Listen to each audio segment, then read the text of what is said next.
KCARES, my very exciting project where I get to be your chat show host and I get to interview people who are just doing amazing things in their lives and influencing lots of people around them. And it's all about the good, okay? There's so much gloom in this world on the news and blah, blah, blah. So we're trying to get away from all of that and just bring the good to the forefront to all of you to enjoy. So today I'm really excited because I've got a very special guest on the show today. And in case you don't know this lady already, this is my friend Zara, who also goes by the name of Zara Dance. She is the founder of the belly dancing magazine Zamina. She is also the founder of the belly dancing boutique called Zara Zook. And she is a growing belly dancer in Cairo at the moment. So Zara's from London, but she's currently living in Cairo, belly dancing on the scene. So we're going to learn lots about her journey and where she's at the moment. But we're very lucky because she's come to the UK to visit us for a very small trip, and she's made time for me and KCARES and all of you to just share some information about what she's been up to these days. So without further ado, we've been dying to get going. Zara, welcome. I don't believe I'm here. Yeah, well, you're here. And I'm so glad you're here. I mean, we've talked about this for a while, haven't we? So I have written, I think, 3 articles for Zamina, which has been such a pleasure.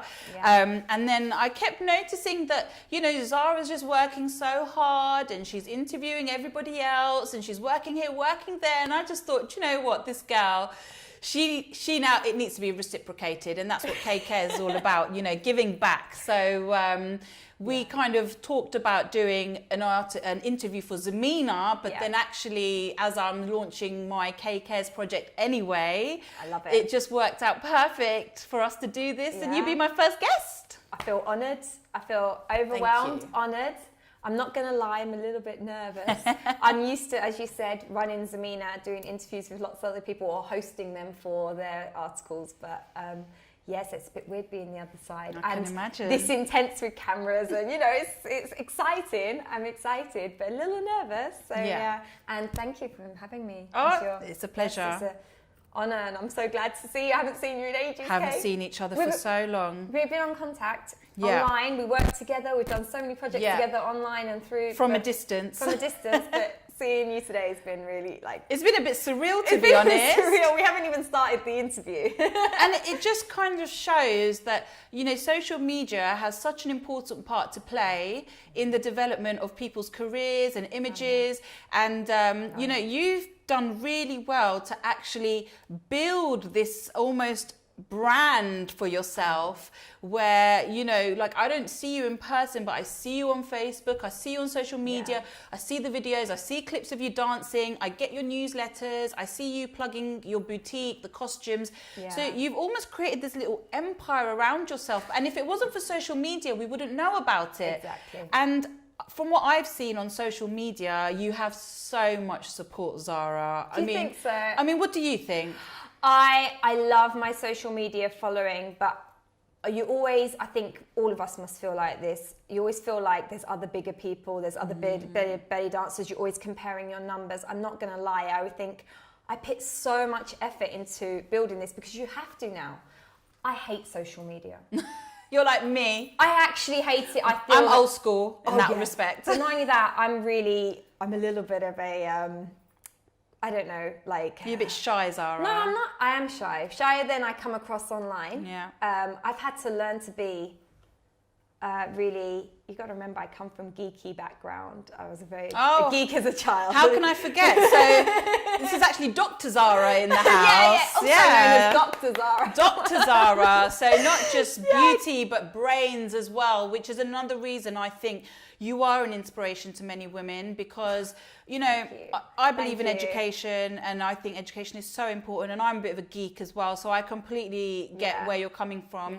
And do you think there's a pressure on women to have the brains and the beauty and the fun and the seriousness, or is this all like just coming naturally from within you, and this is who you are? And this is just who I am naturally, and I get congratulated a lot about it, and I think that's amazing. But I also think there's a lot of pressure on all women to be all these things. Luckily, you know, I've done a lot of things in my life, but that's who I am naturally. I don't look down on another woman who doesn't do as much as me, and I think there is so much pressure, and sometimes I don't know whether I'm putting pressure on myself, but with society, I do feel pressure to do more and more. Like I was saying with social media numbers, you look at me and you think I've got an amazing social media, and there I am sitting at home worrying that I haven't got enough likes on this video or this or that. And I'm so proud that you say that you feel like I've got a brand, because that's what I've been pushing for, even though I don't like social media, because I feel that they're spying. You know, I'm really anti-social media, and I'm really anti-giving up so much of your own personal information up online. But unfortunately, in this world, to be I don't know, not star, but like a public figure, which is what being a dancer is, and a public dancer, I work in Cairo, you have to be a public figure. And as a result, I give up a lot of my own privacy, which I don't like on social media, but I do it. And I do it because I need to build this brand for myself, because unfortunately... It's necessary, isn't it? It's necessary. I don't particularly enjoy it. I think people think I love to ravish in my own social media.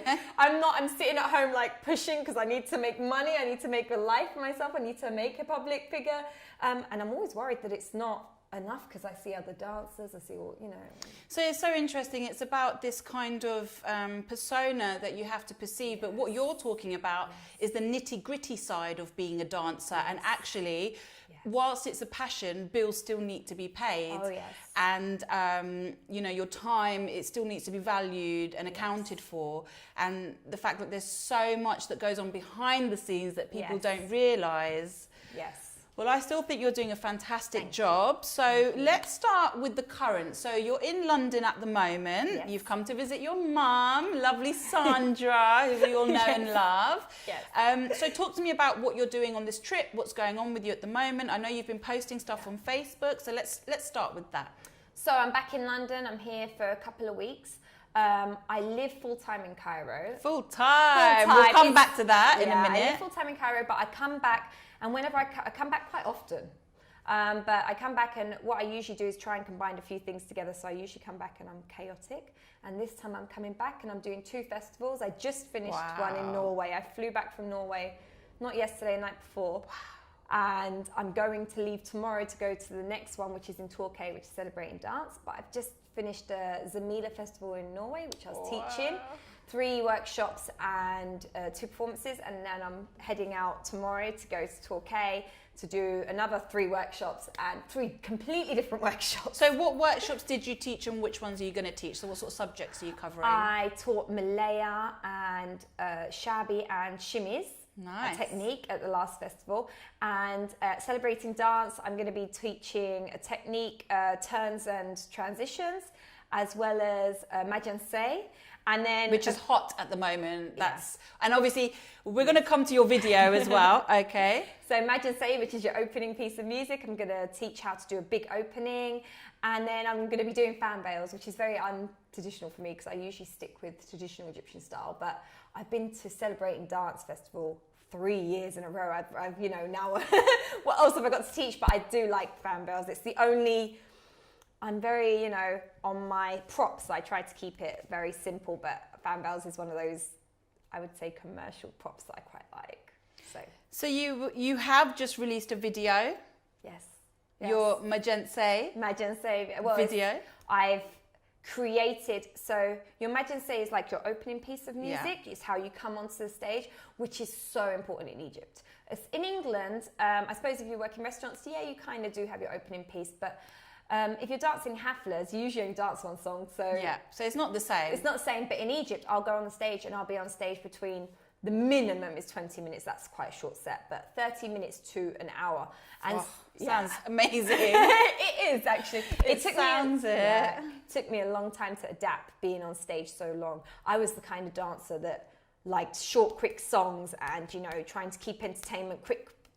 Yes. And, you know, a no longer set than 20 minutes. And when people call up and say, I want a belly dancer for an hour in England, I was like, you can't have a belly dancer for an hour. And now I'm on the stage I've had sets that are over an hour. Yeah. And I've been on the stage, no costume change even. And I love it. But I've had to adapt. It's not something that I learned that on the job in Cairo. So what sort of things have you had to do to adapt, and, you know, what sort of tips could you give maybe for people watching, or just tell us a bit about your experience as you've developed? Oh, there's so much. There's so much. I've had to learn to really relax on stage. Okay. It's probably the biggest thing, because if you're on stage for a long time, and it's just, I'll say the biggest thing in the work, which kind of covered everything, is learning to really relax and be comfortable with myself as an artist on the stage, and whatever I'm doing is enough. Because, you know, you're on stage and you're dancing for a big period of time, and I like to think it has a lot more substance, even though it's like I'm on the stage for a long time and it's less tricks, because you can't depend on trick belly dance moves when you're on the stage for over an hour. It has to be a bit of your soul. And to give a little bit of your soul whilst you're on stage, you have to be really... I've got goosebumps as you said that, You Zara. have to be comfortable with yourself. And comfortable in yourself enough to allow the audience in to just really enjoy you for that amount of time. Comfortable enough with yourself that it's good enough what you can do. Because we're all students of belly dance forever, but comfortable enough that I'm good enough to be here. I'm good enough to be in Egypt. I didn't believe I was. To be good enough to be on the stage. You know, I had a lot of insecurities. Also good enough, also feeling secure enough that, you know, sometimes the show will go amazing, sometimes it won't, sometimes the audience will love you, sometimes the audience won't. You know, just being okay with it. Sometimes you're really popular, sometimes you're getting loads of work, sometimes you're not. Just being okay with yourself, and because otherwise you can get really stressed, you can get really... it can drive you psycho. Being a belly dancer is really psychologically stressful, because you are putting yourself out there. You're putting your body to be judged, your technique to be judged, everything is being, your interpretation. You as a female is being judged. Everything is being judged constantly. So you put yourself out there as a dancer. I don't think maybe I'm biased, but I don't think there's any type of dance, any type of anything that you put yourself out so... As much as belly dancing. As much in such a vulnerable position as a woman. You pit yourself, you know. I guess because you're dancing on your own as well, it's not like it's a dance, you're with a group or a troupe, you know. Sometimes you have your dancers that I've seen you with, but still, again, even within that, you're the only female. Everyone's eyes are on you, aren't they? Can you imagine, like, I have a structure to my show, but it's mostly improvised, as just a woman in a costume which shows me like every bump and body, and, you know, I think that's amazing and beautiful. But can you imagine that's it, and all you have is you and the music? You have your band. I do feel they are my backup, my band, and sometimes opening dancers, but just you on a stage for, let's say, a standard 30-minute set, just you on a stage, just with the music as a solo woman, which is mostly improvised, which you have to, if you pick up off the audience, pick up off the band, pick up off the invited people. It really does call for you to put yourself out there. But I found that if you do that, hopefully what I hope for is that audience will in that moment fall in love with you in that time.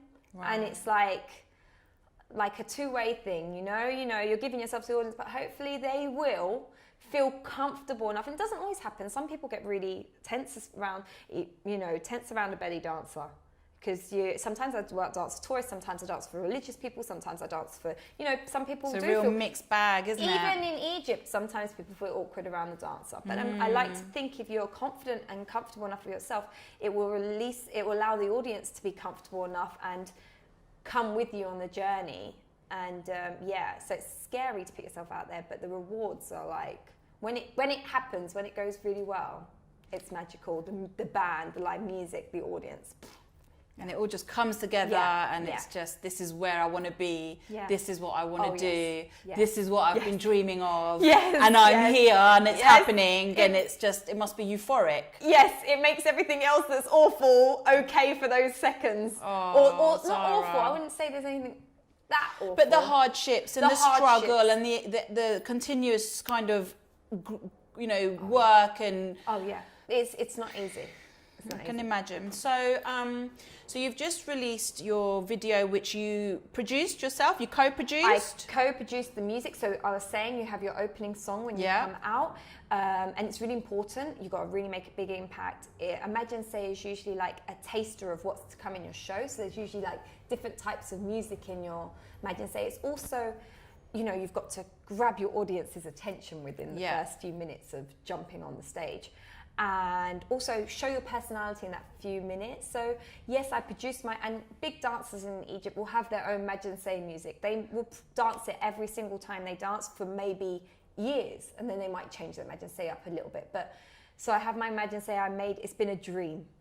And if you'd like to hear the song and see the video, Zara's done a wonderful job, both with the music and the visual artistry. I love the video. So people can check out your YouTube page. Yeah, check out my YouTube. It's on my YouTube. We can add some links. But it wasn't easy making. I sat down with the musicians, and this is what I want the feel of the song to be. Because I wanted my Imagine Say to be yours. Zara. It's Zara's Imagine Say. And I went into the studio, and they're like, you want to change this and this? And I'm like, yeah, because most of the time, a lot of dancers just pay to have Imagine Say made for them. They literally just pick it up. They listen to it, that's okay, and they pick it up. And I was like, no, I don't want this. But that's all over, isn't it? I want this. You know what you want, and you're going to get it done the way you want it done. And that is you. It was a push. And it was worth it, I think. Oh, I am so happy with how it came out. And good on you for having the strength to do that, because at the end of the day, you're surrounded by guys when you're in that situation, and being a woman who's like asserting her opinion about things and wanting to get it done. Like, I can imagine that can't be easy as well, because for some women would find that very intimidating, and actually that's probably why many of them just say, yeah, that's fine, and be done. So where do you get your confidence from to speak up? Is that just you, or again, is that something you've learned, or is that just because you've got the half Egyptian side in you, so that gives you your confidence? Or I definitely think I have a benefit that I am half Egyptian. I think a lot of dancers, there's Egyptian dancers as well, but foreign dancers might find it difficult to communicate what they want and to understand Egyptians, how to really get in there and things. I think I've always been, though I'm secretly geeky and shy, I've always been, as a protection mechanism, quite overly confident anyway. So I think that's me. But in a way, I've had to learn over time in life to not necessarily be over strong and empowering, and almost do it in a sweet way, add a little bit of flirting, especially as a dancer. And it kind of went against what I wanted to be, because I'm a really strong, independent woman. I came from being a physicist and being in geeky, and in academia, and I wanted to present myself as a very strong, official woman, almost don't need men. I've got this on my own. Whereas when you're a belly dancer, yes, some that really helped, and I still had the same attitude, but it does help to follow on your stage persona of being very feminine, very dancery, and so I've kind of learnt to play the boat. You've got to play the cards you get. It's not, interesting. It's not necessarily what I believe women should be or not be, or I don't have, but I've found, a little bit of flirting helps, a little bit of this, play the little card. bit of flick of the hair. Yeah, a little bit can you change this to me, please? And then if it doesn't work, then get more assertive and stuff. And I've had to... for you. Yeah, I've had to learn a lot of... Being a belly dancer has really taught me to embrace my femininity And and as a result, I've sometimes exploited that, and why not? Why Well, not? why not? Why not? I think in a way, for most women that are drawn to belly dance, it's because it helps them embrace their femininity. So the fact that you're saying it, I'm sure there'll be lots of people listening to this that can resonate with that and say that, yeah, that's why I belly dance too, is because it makes me have the confidence to be who I am, really, and also who I want to be, and not to feel shy and hiding behind. Go on, what you... I felt my femininity was a weakness before. Before I really embraced it, I thought it was a weakness. Now it's the most... I feel so empowered through my femininity, I thought it was a weakness before, and belly dance and becoming a belly dancer. It's like that saying, think like a man but speak like a woman, isn't it? So it's kind of like you have to have that strong mental attitude that's perceived as very male, but actually you can use your feminine power to get what you want in life. I find my femininity has liberated me more than any of trying to be more masculine has ever been. Nice. So, and I used to think of it as a weakness. I used to think, girly or this or that is a weakness, or, if I told my older self when I was younger, Zara, don't be too strong, just flirt a little bit to get what you want, I would have been like, no, you can't do this. But now I'm just like, whatever, suckers. If you're going to fall for that. That's your problem, not mine, basically. So good for you, it's babe. That balance, it's hard. We're in a society that is really, as women, hard. Yes. Hard. I don't know whether I'm doing is right, wrong, whatever, but, well, I think you're doing a great job. Thank you. So, how long have you been in Cairo now for? Okay, so I've been going back and forth between Cairo all my life. Of course. I'm a Karizi. I don't know what somebody from Cairo is called. I'm a Cairo girl. We need to find that out, what the name for that is. Karizi, I don't know. I Cairo, should know. I don't know. I'm an Egyptian. Basically. Yeah, I've been going back and forth to Cairo all my life. For family, initially? I lived there when I was younger, Right, okay. So that's something I didn't know about Zara. I lived as 6 years old. I lived there. I got packed off and sent by myself as a 6-year-old to Egypt. And I lived a year with my aunties and uncles and my cousins, and lived in a very shabby area of old Cairo, and lived there when I was 6, and I was very badly behaved. I was like rampant and refused to go to school, and I stayed there for a year refusing to go to school, and then I came back for a year, and then the second year I went out was when I was about 9. And my mum had to come with me to control me. So I lived there for a year when I was 9, 10 years old as well, but this time with my mum with me. Okay. And then every summer holiday, months and months, all the way through my life, apart from one little period between 10 and 15 where my mum and dad got divorced. I didn't go for a long time. And then, but now I moved to Cairo to live so I've lived there as a child and went to school, kind of, sometimes. I went to school as a child there, but I also, as an adult, I've been there for now, coming on to 3 years, but only 2 dancing. So the first year I was kind of there about 60% of the time, doing some Arabic courses, because even though I'm half Egyptian, lived there as a child, my Egyptian Arabic is still broken. It's still a second language. I would love it to be. And that was actually one of the main reasons I went, is I wanted to go to Egypt and experience Egypt, improve my Arabic, because when you're mixed race, it's really difficult. A lot of people will deny you either side of all my life I've been denied both sides of my heritage. Where are you from? I'm from London. But where are you really from? Like, oh, well, I'm from Walthamstow, whatever, I told them, and then if I say I'm English, but you don't look completely English, and it's like, okay, well, I'm Egyptian. You don't look Egyptian. I'm like, oh, okay, cool, I don't know what I look like, and I've been denied both sides, but especially as Egyptian, when you meet another Egyptian and you start talking broken Arabic, they're like, oh, you don't speak Arabic properly, and it really used to be something that hurts, that I felt I needed to really improve on to prove myself as being half Egyptian, because I feel completely half Egyptian culturally. Actually, I feel almost more Egyptian than English at times, but because my Arabic's a little bit broken, people would always automatically deny it. And because my skin is maybe a little bit fairer than what they expect an Egyptian to look like. So I went out there originally because I wanted to live as an Egyptian woman, as an elder Egyptian woman, to be able to say, you know, I'm half Egyptian, but I know what it's like to be an Egyptian woman in Egypt, which isn't easy. An Arab, Egyptian, Muslim woman in Egypt, you know. And also, I wanted to improve my Arabic, so I went out there. And I was living like 60, 70% of the time, coming back and forth, not made a full move, living with family and stuff. And I want a dream to be a belly dancer, but I never thought I was good enough. I never thought that I could be a belly dancer in Egypt, or that I am good enough to be a belly dancer in Egypt. But unfortunately, I'm just a belly dancer. Wherever I go, whether I wanted to be or not, I'm living in Egypt now, I have to be a belly dancer. It's just who I am. So I didn't originally go to be a belly dancer. Of course I had that dream. So what switched? What happened? How did you go from, oh, I'm just going to Egypt to embrace the culture and improve my Arabic, and oh, I'm not good enough to be a belly dancer here, to suddenly, what happened? Yeah, I realised that no matter what, I can't, and not that I tried to deny that I'm a belly dancer there. I went out there and just with the idea of doing this and this, but I'm like this person where belly dancers can't leave my life.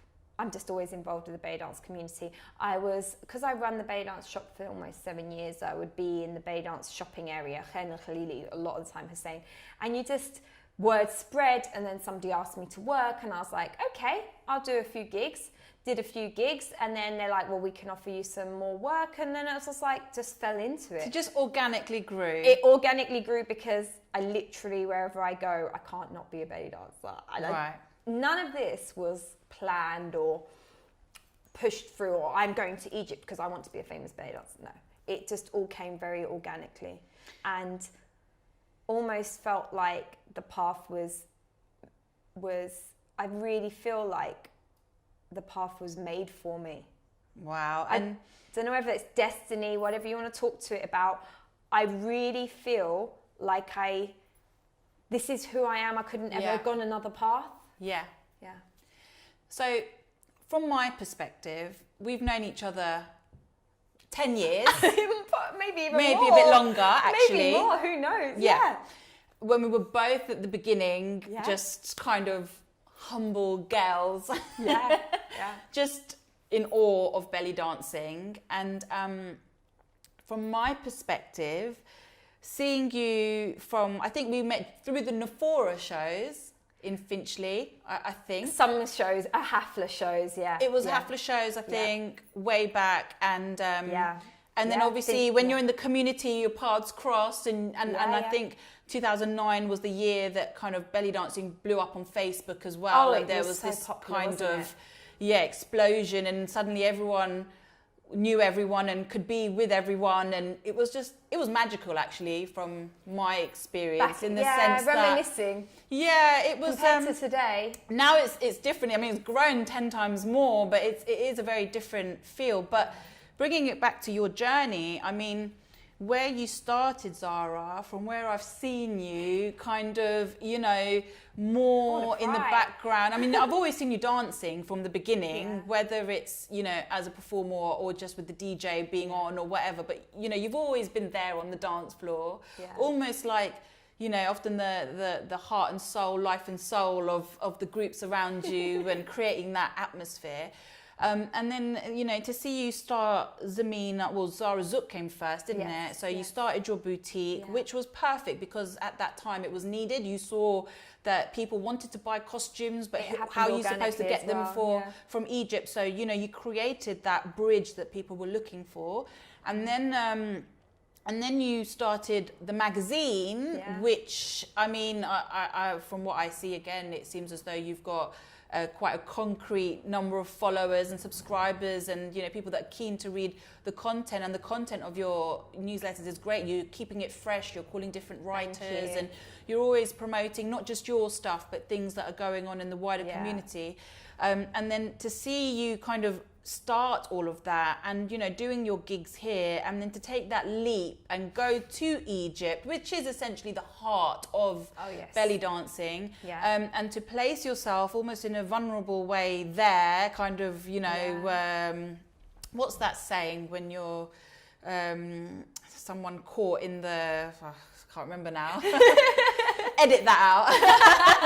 But, you know, you kind of just put yourself out there and you're just following your intuition, you're following your heart, you're following that gut feeling. And it's got you this far. You know, you have to step back sometimes and just think, wow, like... When you say it like that, I'm getting goosebumps now. Yeah, I mean, this is why I wanted you on my show, Zara, because, you know, you're the type of person, you're giving, but I really want you to just, you know, just take a moment to reflect on what you have achieved. And obviously we know that your mum's been the biggest support for you. Couldn't do this without my mum. And you've got some really solid friends as well that have, you know, been there backing you up, which I think has made a huge difference as well. It's been everything. But you've come on this journey, Zara, and you're here now, releasing your own Majense song. You know, you're talking about performing an hour at a time in Cairo. You're talking about delivering workshops in different countries, you know, and... when you say it all like this, I feel like... Your newsletter, I'm sure, is not just based in the UK. I'm assuming it's globally read. Yeah, we've got quite a few subscribers. They read all over. I'm really proud of the newsletter. It's not as big as I'd like. I'd love more subscribers. I'm not going to lie. I'd love more this. And, you know, I wish it was a bit more popular because me and my mum. My mum works really hard on the newsletter and on Zara Zouk. She's basically taken over Zara Zouk. But the Zamina, it's actually one of my proudest things. Like all the things you mentioned, there's so many things I'm proud of. But Zamina, and I feel it's my way of still giving back to the belly dance community, even though I'm maybe on my own journey to try and because becoming a famous belly dancer in Egypt doesn't really have much belly dance community work. Of course not. No, it's about public figure, the people, industry, very displaced from belly dance community. Unless you're trying to become famous via festivals as a teacher, but to be a famous dancer as a performer, it's not very. But my Zamina is my still love to the belly dance community because the belly dance community has done so much to me. Like you say, when back in the day, I was going through a lot of hard times in university and loads of hard times, and going to all these haflas that we met at, oh my God, it was my lifeline. My belly dance troops, it was my lifeline. It was something that gave me purpose or made me feel special, like I'm a belly dancer and I got my troops and go to this and go to haflas, and made me feel, you know, it was, it helped me all the way through what was very hard university. My university journey was very, very difficult for many, many different reasons, horrible reasons, some of them. And going to university, I was at university on and off for 10 years to become a doctor of physics. And I could not have done it without all the belly dance community, all the belly dance events, my mum and all my friends and the friends that I met through belly dance. And I was going to say something, I can't remember what I was going to say. So yeah, a lot of people ask me, how can you be a doctor of physics or a doctor of physics and be belly dancing now? It's a bit of an oxymoron in some people's eyes, isn't it? It is, and also, especially people like my father and stuff like that. It's a tragedy, and some people are like, how can you have a PhD in physics and not use it and be a belly and dancer? choose to wear revealing clothes? Oh yeah, and shake your thing in front of people. And shake my thing with this no brain required shaking of and going out and just being. And some people think I must owe something to physics because I've got my PhD in it and I do nothing with it and blah blah blah. And I get this, and you know what I always say to them. The only reason I have a PhD in physics is because I was a belly dancer. I could not have survived the horrible, oh God, it's quite emotional, the horrible psychological trauma that I endured during all my degrees and university life. I could never have endured that psychological torture that it was to get my degrees. And the only reason I stayed sane during those, I have 3 degrees in physics, so my bachelor's, master's, and PhD, is because I had belly dance community supporting me. And financially, I come from a very working class family, British, both working class shabby Egyptian family and both working class East End English family. So I'm come from working class. I'm the only person in my family, from my English family. My Egyptian family have a different attitude, but my English family are very working class. I was the only person to go to university straight out of school. The only other person from my English family, close family, to have a degree is my mum, who did it whilst she was pregnant with me, adult, already had 3 kids, was in her second marriage to my dad, and she did it in her in her 30s. But other than that, nobody from my English family has a degree. So, and the only reason I could financially justify not going into working and being a labourer, or like my brothers and sisters, they all went and worked straight away from 16, was because I could make money on the weekends as a belly dancer. So the only reason I'm a doctor in physics is because of belly dance. So is physics a passion for you? Is it an interest, or is it... What made you go down that route of studying? Physics. I was naturally good at physics. I don't really... And then one... Physics is a hard subject, Zara. I mean, of all the sciences, physics was the one I detested most. I didn't mind biology. I quite like chemistry because it is what it is. But physics is, you know... I love physics. It's not an easy subject. So to think that you've got an undergrad degree, a master's and a PhD in physics, just to me just blows my mind that... Wow. It's great. It blows. I don't believe I have it either. It's like, it feels like another life. Like, but I love physics, and physics is like, I just love physics because it's like thinking how the world thinks, or thinking how God thinks, thinking how Mother Nature thinks. It's understanding the world on the level of the world. It's trying to not think like a human. It's trying to think like, why does this happen? Why does this fall? Why does this break? Why does this, you're trying to think how nature thinks, how the world thinks. And I just love that. I think it's more of an art than a science. And I love that area of physics. That is the most appealing description of physics I've ever heard. You sold me. Yeah, I'm signing up as well. It is. It's real physics. When you get to it, is about thinking about just how it's the closest you can get to everything God, that we are. Or everything that we are. And I kid you not, physics will blow your mind more than any fiction, more than anything like that. And the beauty of the world is just, physics is so beautiful. And I was always appealed to that. But I kind of fell into it. I never thought of myself as intelligent, ever. So I can see that there's this kind of theme running, Zara. You didn't think you were intelligent enough to do physics, but you did it. You didn't think you were good enough to be a belly dancer, but you did it. Maybe I talk down about myself a little bit too Yeah, much. So what is that? I don't know. I don't think I'm intelligent. If somebody is to be like, oh, you're really intelligent, I think I've got common sense. But I don't think I'm any more intelligent than anybody else without a PhD in physics or without... I don't think that at all. I don't know. I think I've had a really good support foundation via my mum, who's always supported me and just been like, yeah, go for it. That has helped me just feel relaxed. If you have that safety of somebody that loves you no matter what, I think you really have that basis to just bloom. And my mother has, I want to cry, my mother has given that to me.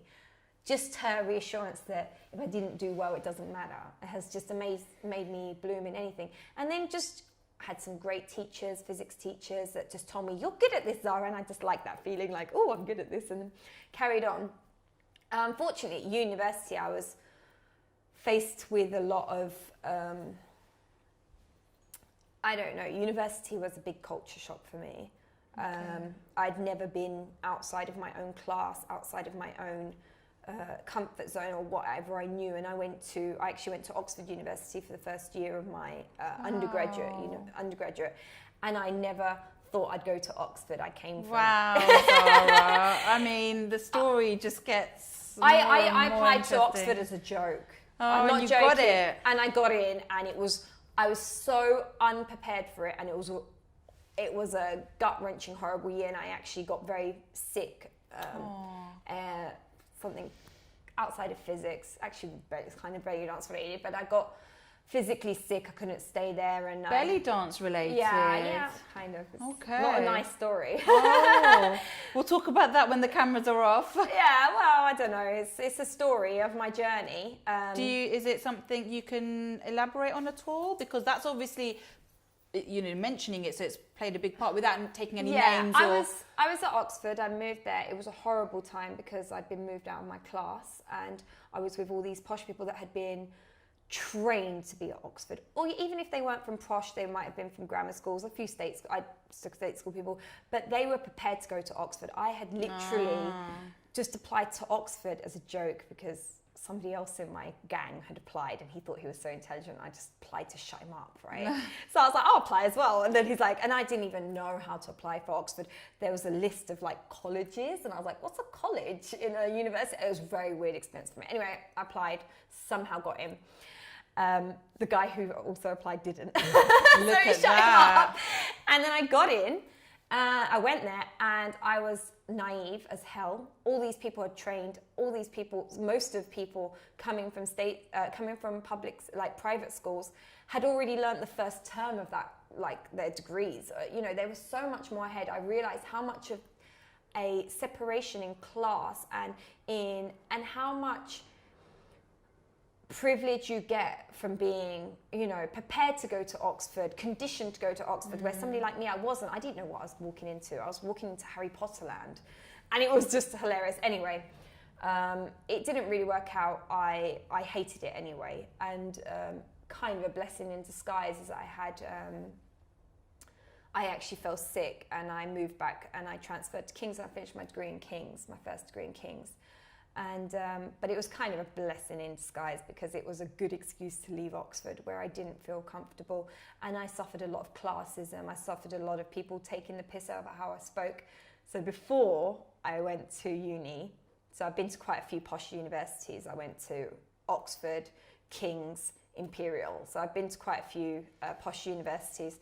I used to speak a lot more like, I went to school in King's Cross. When King's Cross was prostitute alley, everybody was on heroin in King's Cross. I went to one of the roughest schools it's all right now, but I went to one of the roughest schools in London. Back in the day, and I was like, in it, man, yeah, bloody, whatever. I used to talk like this, and I got taken the piss out of how I spoke at Oxford, and they'd be like, repeating my accent back to me. It was awful. Gosh. It was awful. Bullying. Bullying, yes. I've been bullied a lot in my life. And unfortunately, that's when I started belly dancing at Oxford, is when I first started professionally belly dancing. Okay. I went and belly danced in a restaurant in Oxford. And that was the first time, and I needed the money. Okay. And I belly danced on the weekends, and I just went, and I only had like 1 or 2 pro costumes, and I made the other costumes. Wow, Zara. I would never perform in what I performed in them, like literally home sewn circled skirts and a coin belt, and like, I don't know, like awful costumes. You just managed to assemble something together. Yeah, literally like from a bric-a-brac shop or something. Wow, Zara. And I started dancing in Oxford. I became a belly dancer, and I went to, I had a holiday in one of my term breaks in Oxford, and I went to Egypt, and my dad doesn't live in Egypt, but my dad is, we met up in Egypt, and all the family had found out on Facebook that I had started belly dancing professionally. Okay, also it was something to do with the family and belly dancing. Yeah. I see. It was, wow. It was awful. My dad got into an argument with me. And unfortunately, my dad and I had a massive argument, which turned physical, and he spat in my face. Can you believe that? He was really hurt that his precious daughter was basically, rather than, his precious intelligent daughter who has this wonderful opportunity at Oxford, has instead decided to... Well, I hadn't decided. I was doing it alongside. I don't think it was that. I think it was just pride and people telling him that his daughter was dancing. I don't think it was anything to do with... So he might have been okay with it. I don't know if my dad's smart enough to make his own decision whether he's okay with it or not. That sounds so rude. But my dad's not the... My dad's a very strange person. I don't even understand to this day. I don't know if my dad I mean, how much of your decision as to whether that woman is behaving well is deciphered by society telling you or you telling you? I don't know whether my dad can define between the two, and I don't know whether my dad would be okay with it if society was okay with it. I don't know. And I don't think most of us know whether we think that woman is a slut or this because of this. So your dad found out, but it wasn't just your dad's reaction, it was... Oh, the family reaction, the shame, the disgust. I mean, by the way, I was only dancing like, it wasn't even professional. It was like on the weekends in a little tacky restaurant, you know, it's nothing. To earn a bit of pocket money. Pocket get money, you you know. And anyway, it got really bad, and then we got into an argument, and I think it was because he had had the whole week people telling him that I was dancing and stuff like this, and he was well ashamed, and maybe it's cultural. My dad is Egyptian. Yes, I'm Egyptian and half Egyptian, but that cultural old Egyptian, I don't know. Or maybe it was because of family. He was very angry. We got into an altercation. So how did that feel when it got physical and he spat at you? Like, what were you thinking at that moment in time? Oh, I unfortunately fought back, and that was probably the worst thing in the world that I could have done, because I ended up getting quite a bad head injury, and I flew back the next day to England, and I had a seizure, and I had bleeding on my brain, and unfortunately that ended up in about 4 to 5 years of dealing with epilepsy. And so I had epilepsy all the way through my degrees, and oh God, it's not a very nice story, is it?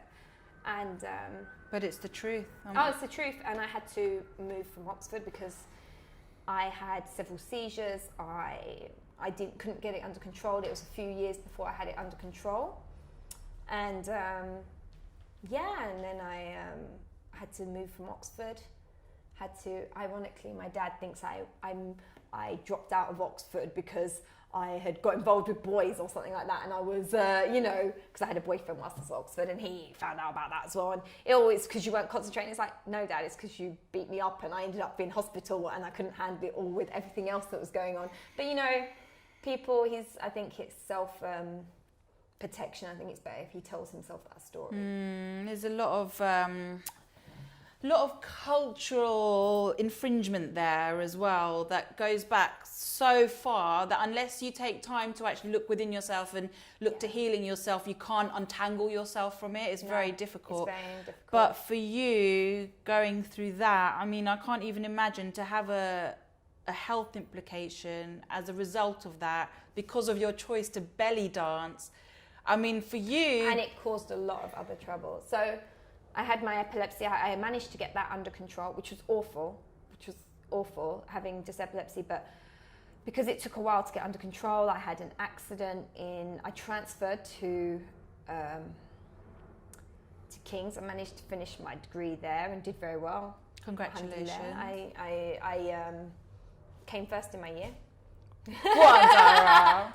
Boom! In my year, I don't even know how, because I transferred into my second year, and I was only given a pass rate for my first year because I transferred. So I was only given 40% pass rate for my first year because I didn't do the exams. Yeah. Transferred into my second year, managed to get through with epilepsy, and then in my masters, I went and did my masters. And all being funded by my belly dancing. I had to stop. I belly dance, continued to belly dance.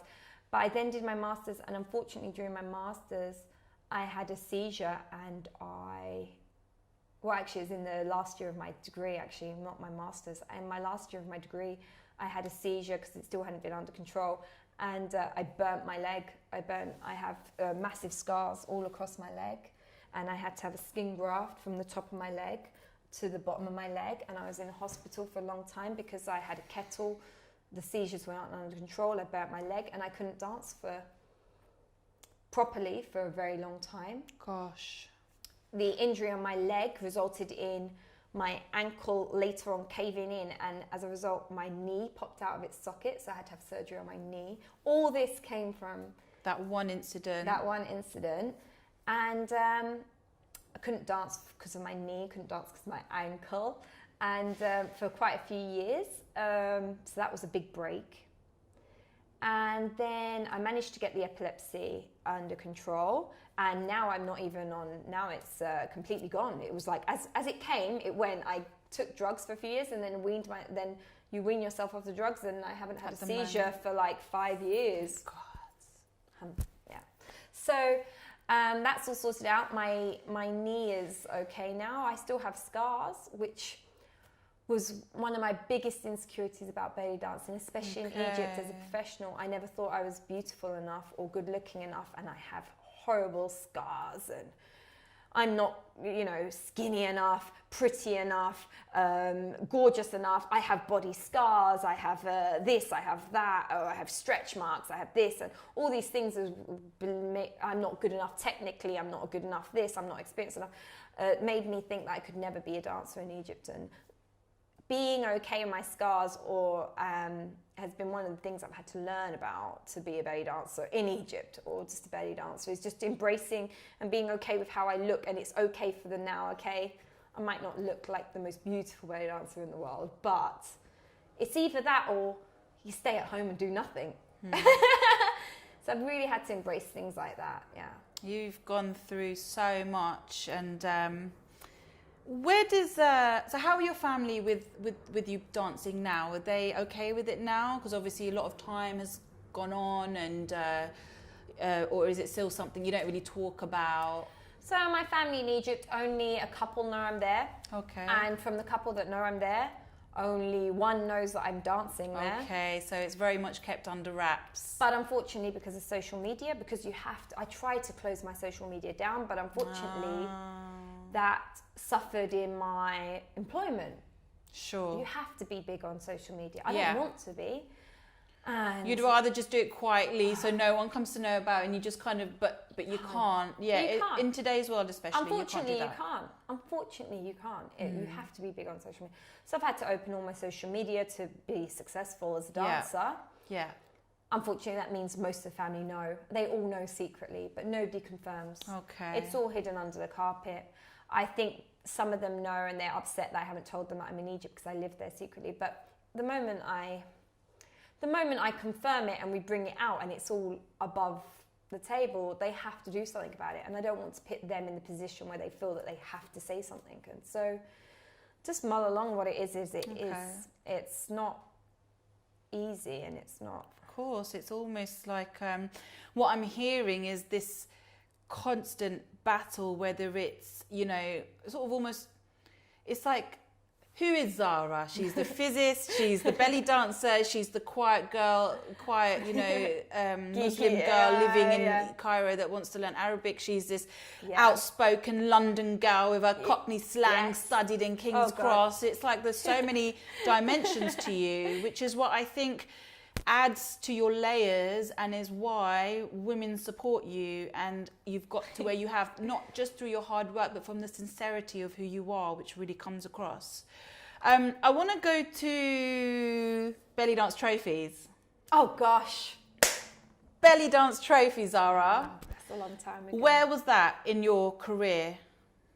Where were you when you decided to go for it that year? I was in my first year of my PhD. Okay. And at Oxford I suffered a lot of bullying. King's wasn't too bad, so I transferred into King's. Then my master's I did at Imperial, but it was okay. Then I had a year out working in banking, which was awesome. Banking? Zara? I lasted 7 months. I can't imagine you being surrounded by those macho, egotistical bankers that are just money driven. Money can buy anything, and I don't want to get too graphic because we're on camera, but yeah. Oh my God. I wasn't in banking. I was a financial analyst. I wrote computer programs to predict. Interesting. But oh my God. The cultural shock of starting at Oxford was a massive cultural shock. And then the cultural shock of having 7 months in the city, shall we say. It wouldn't be banking, it was like city, but it wasn't banking, it was like, but financial, yeah? Right, yeah. Oh my God. And I just realised I could never do a 9 till 5. It's never 9 till 5. No, it's more 6 till midnight, right? It's more your life. Right? I just realised I could never be that kind of person that has a job that's a proper job. Like when I say proper job, my job is a proper job, but it's really hard work. I work 24 hours a day being a belly dancer. And often there's more work involved in that than, because at least when you're employed, you go, you have your fun time, but you get paid. Your play is work is work, your home time is work, your social time is work, and that's one of the things about being an artist is you never stop. In a way, I work more than I ever did there, but I work for myself now. Sure.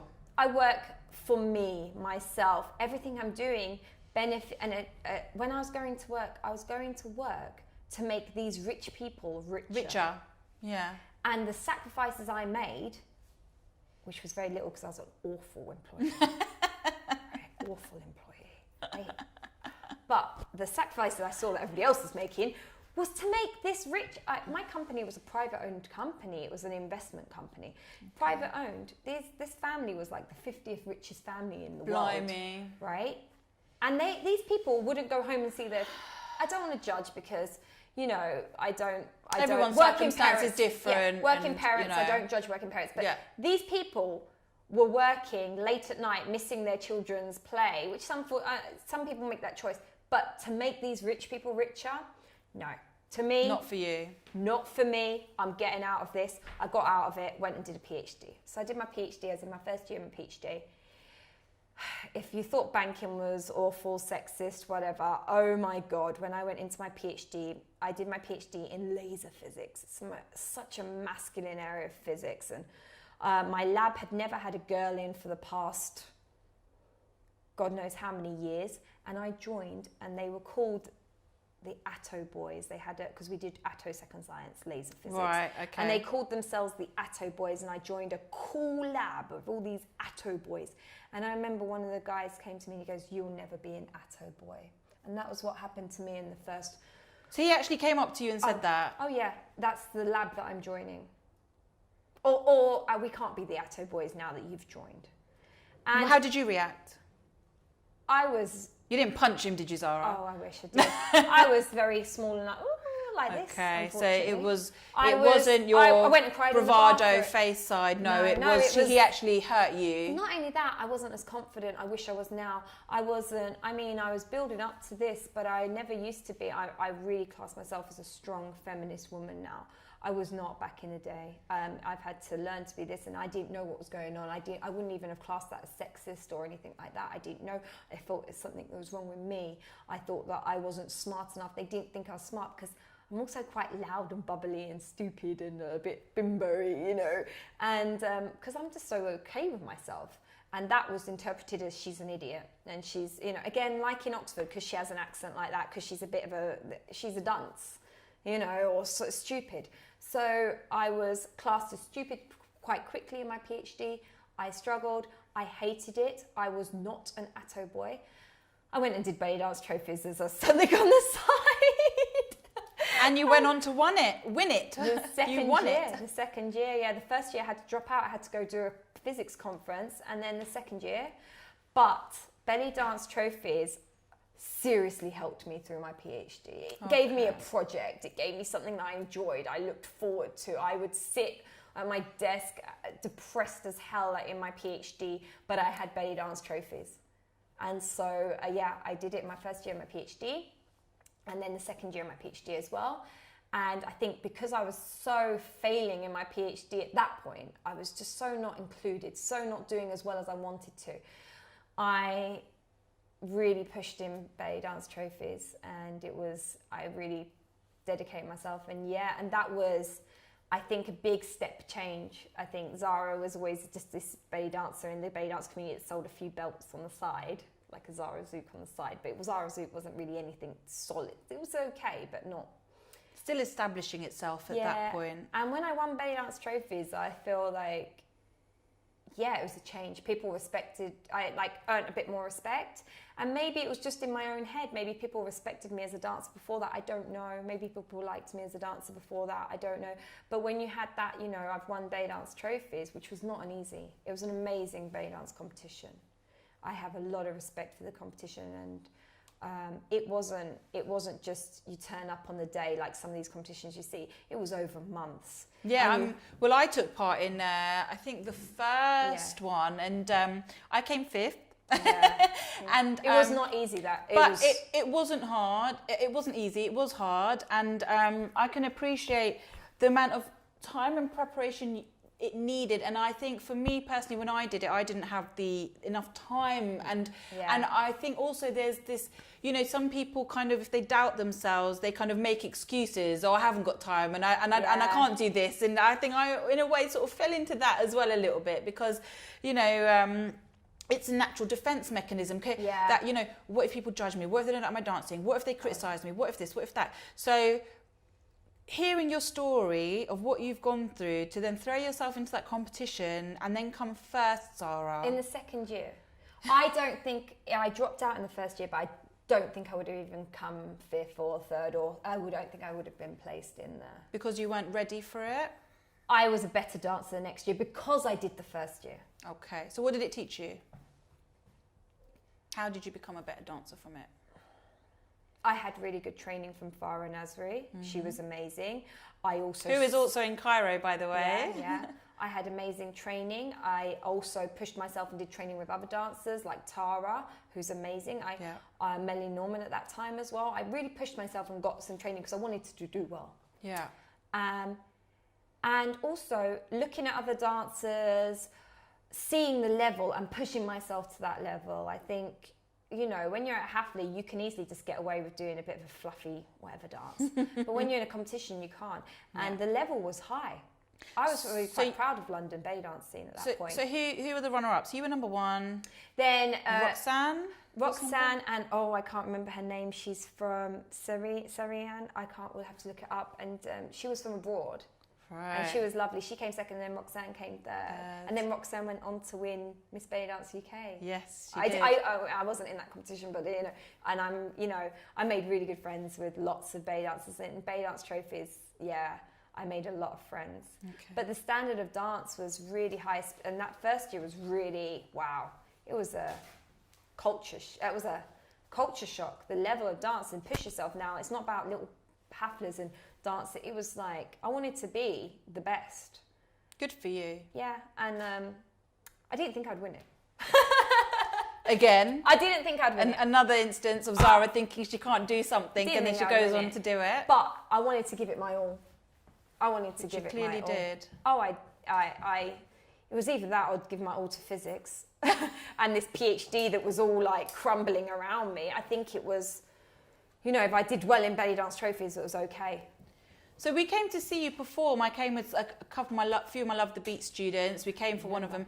And I remember sitting there watching you, and what drew me into your performance the most, which you still do, is the way you connect with the audience. I think, you know, some dancers kind of go onto stage and they're performing with the body, but not with the face and not with the inside of their bodies. Whereas when you dance, it's as if you are bringing your inside out, basically, and you can see that you're enjoying yourself. You can see that you want to please the audience. You can see that, you know, you want to engage them and get involved. And I think that's been almost like your signature, I would say. And I think you're still doing that. And, and I think it's marvellous that despite everything that you've gone through and the struggles you've encountered or whatever you've had going on in your own personal life, when you're on the stage, it's as if that's where Zara Dance really comes out, doesn't she?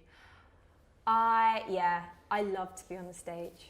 I look at myself and I don't know why. I don't think but I I love to be on the stage, and I wouldn't say on a day-to-day basis I'm an attention seeker, but I love that attention when I'm on the stage, and I love to bring the audience with me, and I love to share dance and fun of the song and be like, this is the song, this is how I hear it. I want you to hear it like I hear it. I want to share with the audience like look at this cheeky part of the song. I want you to feel like it's cheeky, and look at this like solemn part of the song. I really want to. How I see belly dance is how I hear it. I want you to know how I hear it and that feeling, and I want to emphasize that even more and take you with me. And, you know, I think I'm a better dancer now than I was before, but I've always had insecurities about how good I am as a dancer, especially technique-wise, especially when you compare yourself to other dancers, especially, you know, foreign belly dance. I think it's usually a term like Russian belly dance, but, you know, there's a lot of very high technique dance coming through belly dance now. But I found, and that's not me, I can't make my body move like those dancers that you watch online, and I just can't. And I've had to become okay with that. But I find, you know, your audience will forgive you a lot if you put your soul into your dance. They don't care. They really, as long as you've got to have good technique. And I've pushed myself, and I'm always trying to improve my technique, and I'm always trying to become a better dancer technique-wise. And I take from this, I take from that, I try to learn. You should always be a constant, I think you're always a constant student of dance. Yes. But that's all really not that important if you don't have your soul, if you don't have your personality, and real love and want for the music and the dance, and your audience will forgive you everything if you really put yourself out there and you want to take it on. As long as you have a standard of belly dance technique, they'll you know, I like to think it makes sense. Some of the best dancers are those that, you know, they may not even do much on stage, but you can see their personality, you can see the soul. What they do is on point. And just, you get a sense of who they are. I feel nowadays a lot of dancers are just filling the void of not understanding it, feeling it, or this with extra technique. You need good technique. You need to be on point. You need to be on the beat. You need to do this. But I think they're just trying to give more to their dance by just giving more technique. But actually, you need to give more through you. The feeling. Your feeling. And also, belly dance is about connecting you, the music, and the audience. I think a lot of us have connection between you, your body, and the music, but you, your body, your music, and your audience. And I hate dancing on a stage where there's lights in my face and I can't see the audience. See anybody. And that happened at this last festival, and I just felt I need to see the people, because, and I don't think in the 2.5 years or 2 years that I've been dancing in Egypt has there ever been a stage where I can't connect with the audience. It's belly dance to me is about not being on the stage. It's about being in the, like an Arabic word, like in the middle of the people, in the dance, in the music, all together. Center of attention, bringing everyone's attention towards you. Yes, and all of us going together. And yeah, I talk about sense of attention on me, but it's like in a way of I want to share it with you. Let's all go together. So what have been your highlights since you've been in Egypt? Since you've started living there and performing and dancing, you know, full on professionally, being the professional belly dancer in Cairo, living the dream. What have been the highlights? Well, I haven't achieved all my goals yet, but some of my goals were to get my own opening piece of music. I've got that now. Tick. I have over time built, I have a secure job now on a boat, and it's a very small band. It's not standards of what you could have in Egypt. It's very tiny, but I've picked my keyboard, my drummer, and my this and my singer, and now I have a set that is mine. I feel like I have the foundations to do what my bigger goals are, which is to have it's to have a full band. I don't have a full band. I would love to have a full band, but I've done a few gigs and I've managed to get like a few gigs. It's very hard to have your own full band, a proper full band. A lot of people say that's my band, but they're not. They're rented bands. I want my band, and it's not just I rent them in for when I do my gigs. And people say, I'm performing with my band, but the reality is, to be able to have your own full band, you need to provide 20 people with a every night income. So you need to have a lot of work. And I haven't got up to that level yet, but I'd love to. But I have done, with the foundations of my small band, added onto it gigs with my full band, and I would. Wow. Yeah. That's huge, Zara. Oh, that is huge. And in Egypt, that's a big accomplishment. Oh yeah, and I love it because my dream If you become really good and you have that amount of gigs every week and every night, you get your own bus and all the band go on the bus with you to each gig. Yeah, and sounds like so much fun. Oh yeah, it is. And you have your own bus, and then you go in the car, and your band comes in the bus. And I've managed to have a couple of months. I haven't secured it long enough because there's a lot of belly dance politics involved in Egypt. We'll get to that in a minute. Loads. Let's stick to the positives for now, the highlights. Yeah. But I've managed to like get my own band even for a few months and go around in a bus with my band. Brilliant. In a bus. How cool is that? That's awesome. And I've been to weddings and I've come with my entourage of my band and my show, and I just love it. Yeah, and I get to dance on. Sometimes I'm on the boat and I'm getting a bit frustrated. You know, my career isn't going as fast as I want. I'm not as famous as I want, whatever. And then I just go and I dance on the boat, and I think I'm dancing to live music every day on the Nile. I love the Nile. I live for the Nile. I think it's a magical river, and I'm on it dancing in Egypt. I just have to remind myself of those little things. I mean, I've danced at loads of famous places, but lots of it, I try not to dance to CD anymore. I try to limit, because when I went back to Egypt this time, so I had a little break a few months ago. Went back, and I said to myself, why am I going here? What am I doing? Because you can easily in Cairo get pushed off your route and just go and do loads of disco work, which I don't look down on, but that's not why I want to be there. And end up dancing to loads of CD every night. Yeah, in big popular places, and it gets you loads of social media exposure. But just to CD, and I love shabby. I live for shabby, but just to like pop shabby music, and I was like, no, I want to dance to live music, and so I've taken a lot less work, but it's work that I want, and you know, so working every day with my band, I'm really proud of that. Yeah, you should small, be. It's tiny, it's this. Every now and again, I get to have a full band. I rent the extras in. But wow.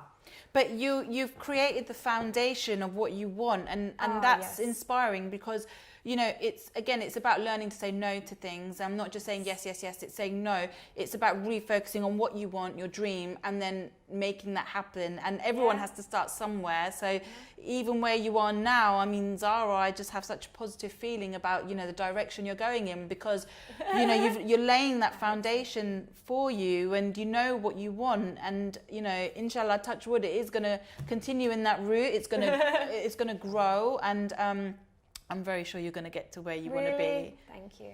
Your faith in me, like, thank you.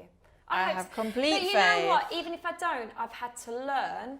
It's about the journey. And sometimes I'm always looking at this, I want to be this, and I forget, and I have to really breathe in and say, it's okay, Zara, you don't have all the gigs you want right now, but you're doing this, Zara. And it's like, you know, you highlight to me, and sometimes I forget, and I've had to learn how to do that, or else you're just always going to be frustrated or upset. Yeah, because really there is no target, there is no real goal or aim. I mean, what are we aiming for? What is the dream, really? Exactly. You've got to in a way, you've already got the dream. Yeah. You're already in Cairo, belly dancing with the band. And why am I looking on down, the Nile? Yeah. Why am I looking down on myself thinking, I haven't got enough of this, I haven't got that, I'm not famous enough as this dancer or that dancer? Because when you're in belly dance, you start to compare yourself to other dancers. You have to stop. So I feel like we're naturally coming on to this side of it. So let me just bring it informally. So obviously we've talked about the highlights, briefly I would say, but I can see that this other side is kind of interjecting over and over, because it's something that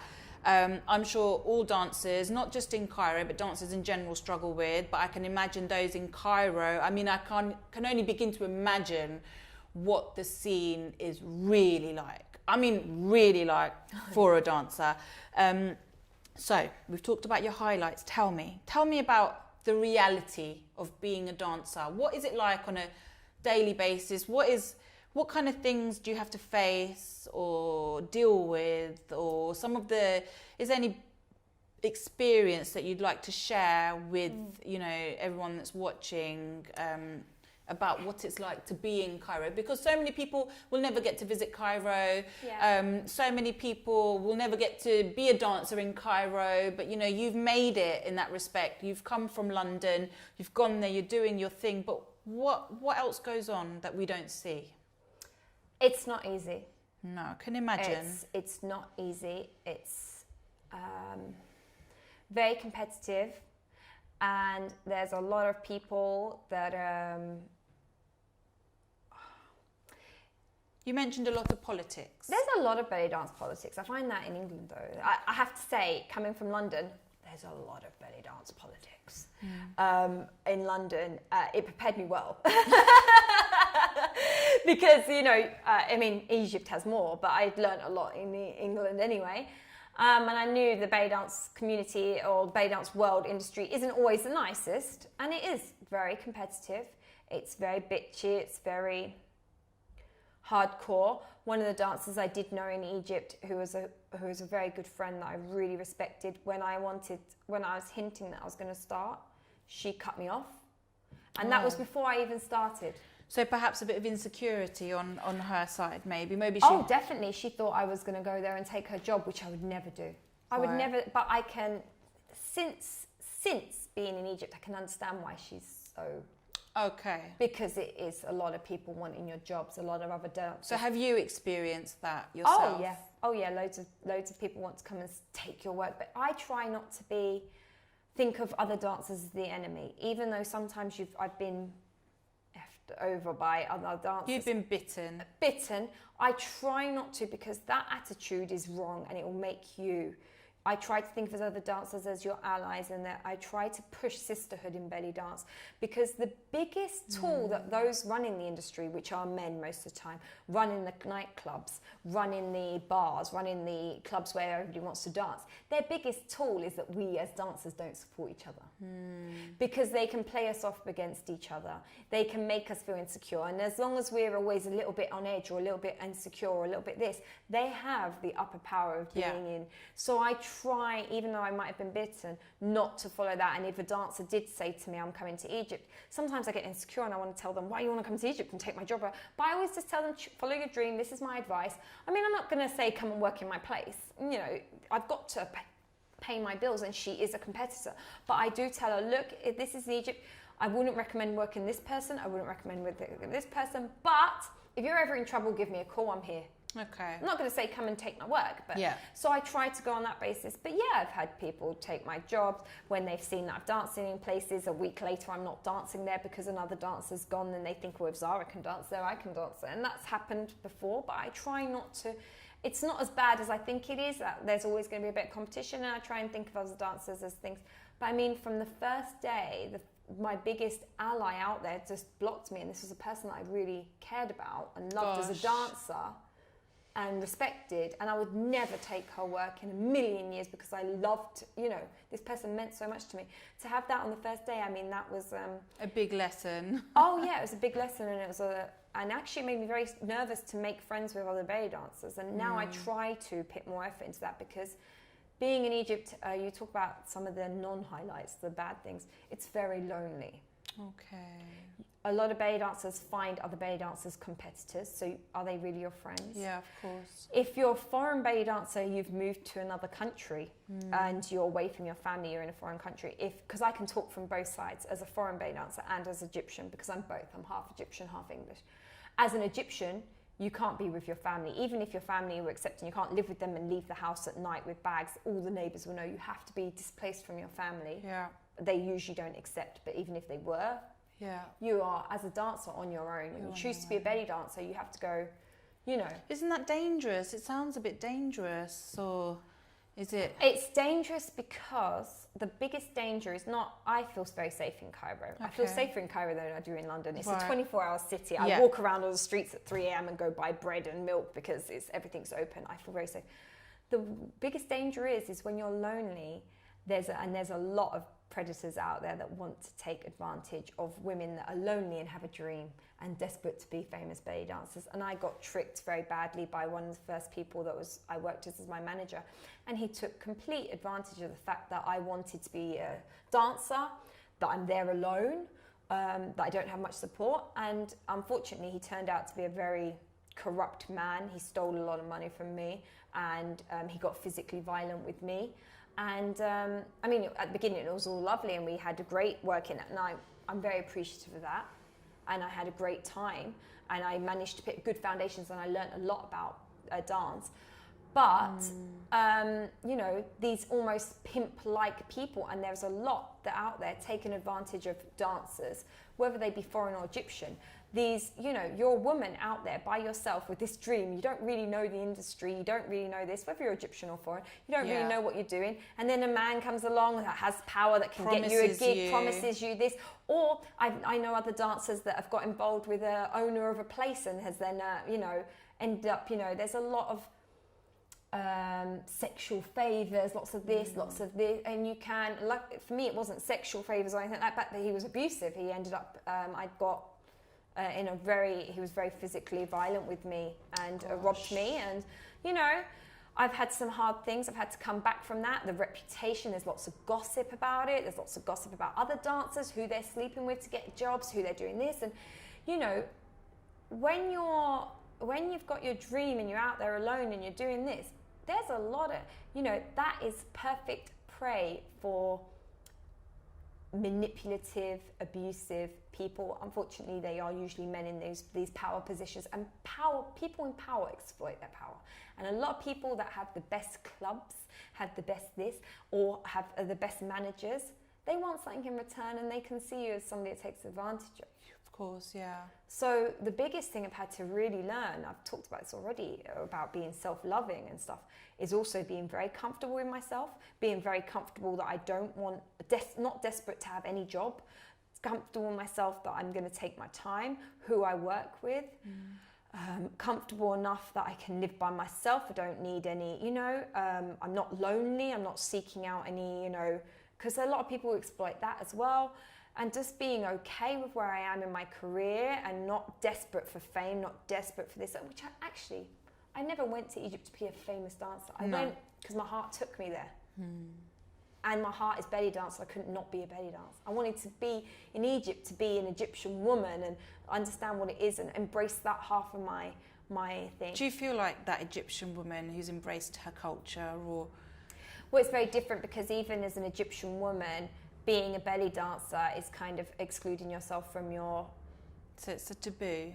It's a taboo, yeah. And even the Egyptian woman is rejected from, not always necessarily, but most of the time is a person in society that's going against her societal role. So yeah, I've gone out there, but I can't deny who I am.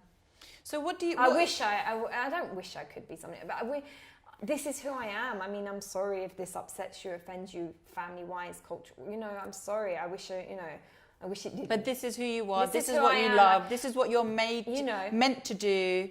Zara is an Egyptian. Zara is a British person. She's an Egyptian person, but she's a belly dancer overall. I can't deny it in myself. I can't suppress that. That's who I am. Oh, and that's how we love you and know you. So please never change. It would have been easier if I could go down this route. If I could have just got a job 9 to 5 and work in an office and I would be making a lot more money than I am now. With security, and I don't have any job security. I don't have any life security. It would be easier. I don't have any, you know, I've gone against what family wants for me, for my father wants. You know, I've gone against a lot. I've gone against for belly dance. For who I am. All for me. That love of that culture, that music, the dance, that moment the on art. stage. And that moment on stage, Zara. Oh, yeah. I could have saved myself a lot of suffering, especially when you consider what I've had to go What you've had to go through, which is a lot. A lot of physical, mental, everything. Oh, it's awful. A lot of the being accepted in university was because I was belly dancing on the side as well. Like, so the all the male physicists sort of turned their noses up at that, and females. Don't get me wrong. There was a few Okay. females in there. They're not exactly the most welcoming. So it wasn't. It's not just men who have Again, this. a lack of sisterhood, and that's why I try and push sisterhood. You know, especially when you're the only woman in physics, and maybe nobody in my lab was a female, but like there was a couple of one-offs in my department that were female, and I think they find you as more a threat because another woman's come in and maybe not so nice, you know. So again, that insecurity. Yeah. So what do you do day to day in Egypt when you're there? Obviously, you're working every night. Yes, I work most nights. Working. Yeah. So are you sleeping most of the day? Because I see posts of you up until 5 a.m., 7 a.m., you're just working all night. I see. Cairo is all about the nightlife, right? Yeah, well, dancer is all about nightlife. it's been, luckily I've never been a morning person. So this lifestyle suits you? Oh yes, it's very So natural you kind for of, me. you're up at the night doing your work, being Yes. creative, and then nighttime you rest, you recuperate. I could very easily not see daylight for weeks. Easily. Sleep. You have to kind of, on my day off, I have to force myself to maybe get up and see the sunlight. Okay. But in Egypt, it doesn't matter because it's so hot. But no, I can easily go without, I have to take vitamin D tablets. I kid you not, I have to take vitamin D tablets. Because you're just asleep and then you're up. I see no, the whole routine. yeah, I wake up just before the sun sets. So when I wake up, I get ready. I put my makeup on. I love doing makeup. To be, you know, I've had to learn a lot of skills. To be a professional belly dancer, you need to be a professional self-publicist. You need to be a professional hairdresser, literally. Dressmaker. You need to be a semi-professional seamstress. You need to be to fix your costume. Of course. The skills I've had to learn to be a belly dancer are. I'm now a semi-professional makeup artist, and I love putting on my makeup before I go to work. It's a transitional process. Yeah, I put my makeup on, I go to work, dance on the boat, then if I have gigs later, then I'll meet up.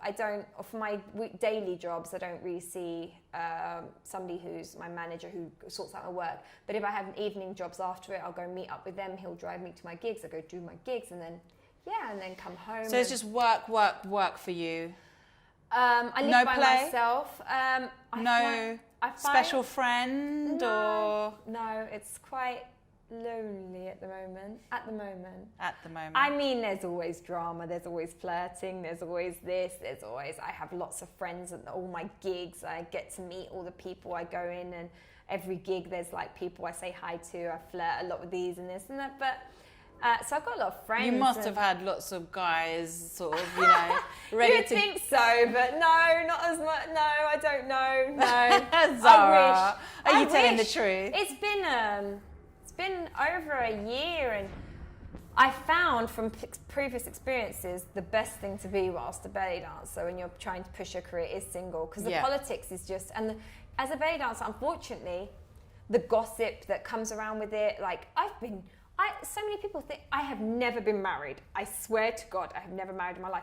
There's gossip out on the belly dance community in Egypt that I've married this person, that I've married this person. I kid you not. And I deny it, and they all think I'm lying. And wow. I'm like, no, I have never been married. I would love to get married. If I got married, everybody on Facebook would know. So that's the ultimate. Zara wants, man of her dreams to come and become a part of her life, a companion. It's not easy being a belly dancer and dating. You must know this. It's not easy. And especially if you're somebody who's chosen to do it this much of their life. Yeah, I mean, when I met my husband, it was very important for him to understand and respect the fact that I choose to belly dance, because at that time I was still doing gigs and teaching and doing all of that. And obviously since then, wifeyhood and motherhood has taken over somewhat.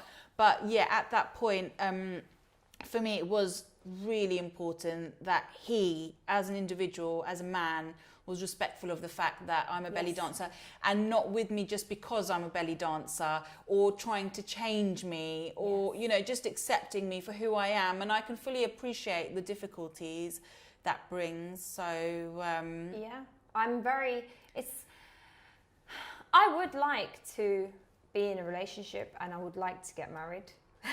Everybody thinks I've got married. I would love to get married. I wish that some of these rumours, are like, yeah, I got married. Please tell me when. When was this man? When did it take place? When did this lovely man that I could marry come along? Because I feel like it's really difficult. I'm somebody who's mixed race. I need somebody who can accept me as Egyptian Zara, but also realise that I'm English Zara. Yeah.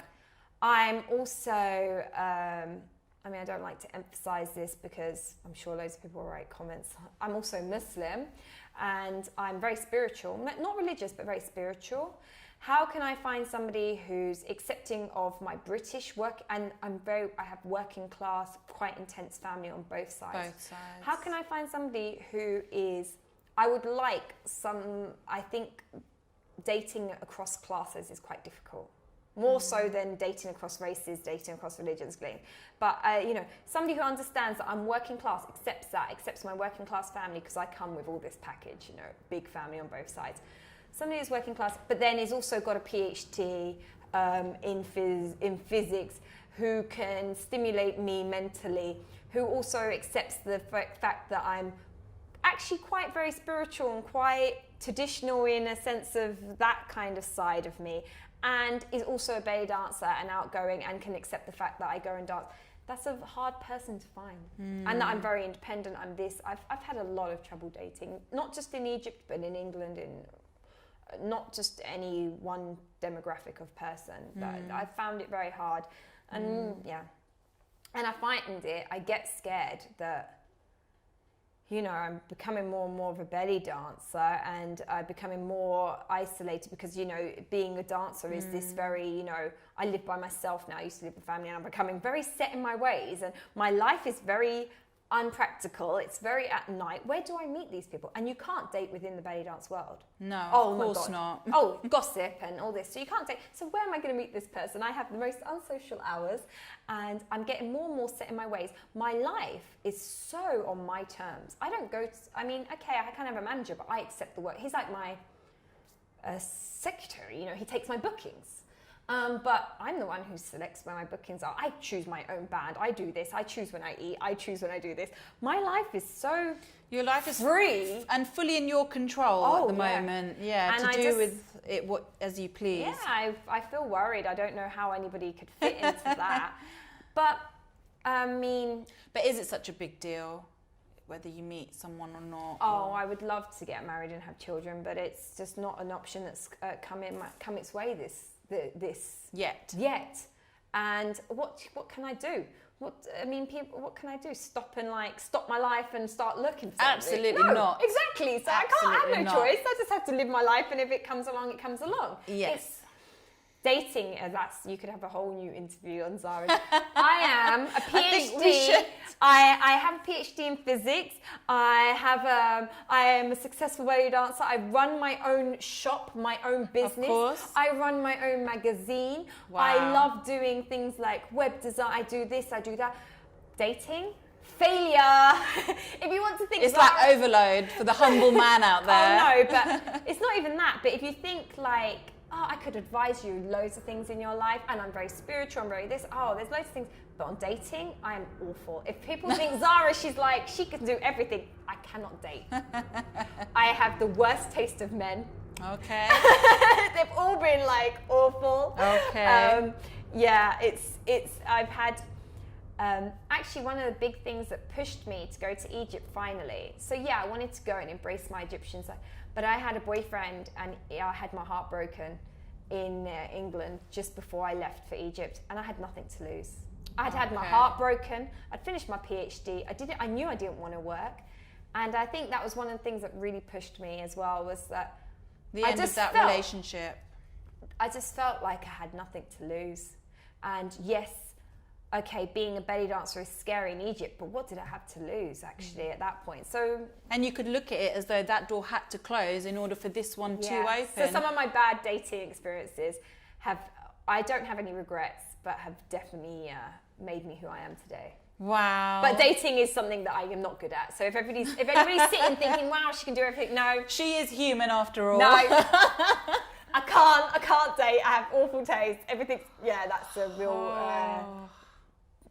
Zara, thank you so much for opening your heart to me, to the audience, and thank you. sharing your stories. And I know there's so much more. I feel like I could just sit here and carry on digging and asking. Yeah, I've really enjoyed. I've learned so much about you today that I didn't know, and I must admit, you know, my respect for you was very high before, but my love and respect for you has just gone, you know, 10 times higher, because I think you are an inspirational role model to many people out there, and I think one day you're going to look back and you're going to see it for yourself, because I see a girl who has constantly been thrown in situations that she wasn't prepared for. Oh, yes. Whether it's Oxford or the PhD or being in Cairo or whatever it is. I wasn't prepared for that at all. Yeah. But somehow you've flourished in every single situation, Zara. Yeah, it's all about the journey. It's all exciting. And you have got so many stories to tell. And I just see that it's almost as if you have to go through each of those stages to get you to where you are at the moment and where you're going to continue going. Thank you. You know, so thank you so much for sharing those stories, and it's been such a pleasure talking to you. And before you go, I just want to give you very, very quickly. Backwards. There we go. And they're pink. Well, I couldn't find leopard print roses, so I had to settle for pink. I want leopard print roses. So, oh my God, they're so beautiful, and I love roses. Thank you for coming and being the first guest on my show as well, which is a new venture for me. But it's been truly inspirational speaking to you. Thank you so much. And can I say something? Hearing what you've been through, you know, Zara, you've done brilliantly. And I know it's also because of the support from your mum. Yes.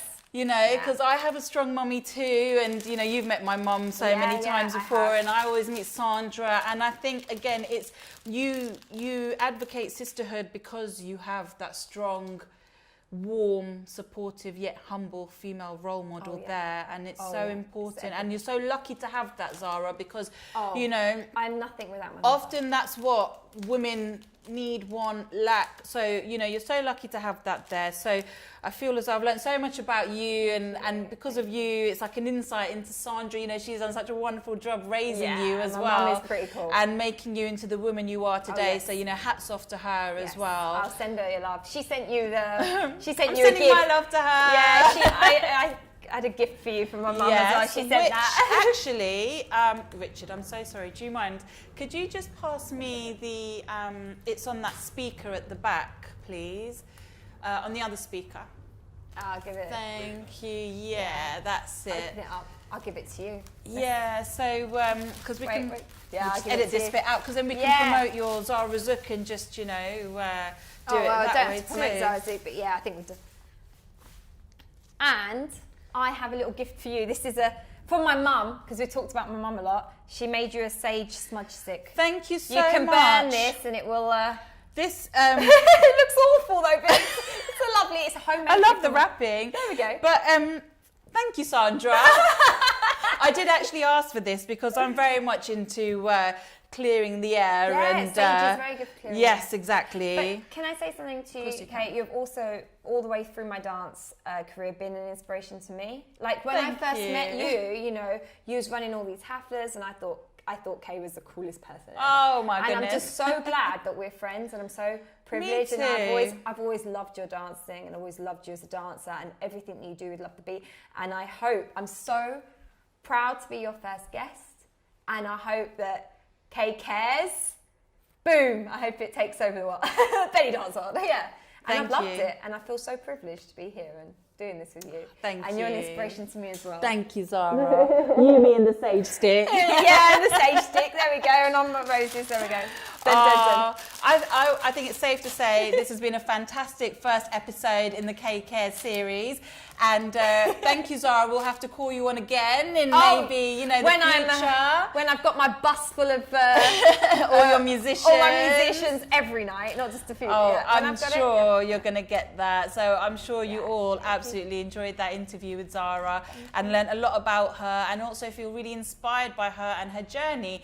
And it just shows that even when you're in the process of self-doubt, hard work, having a dream, determination, and a sincere heart can take you so far, and it can take you to anywhere you really want to be. So, thank you, Zara. Thank you, everybody, for watching, and I look forward to seeing you all again soon. Bye.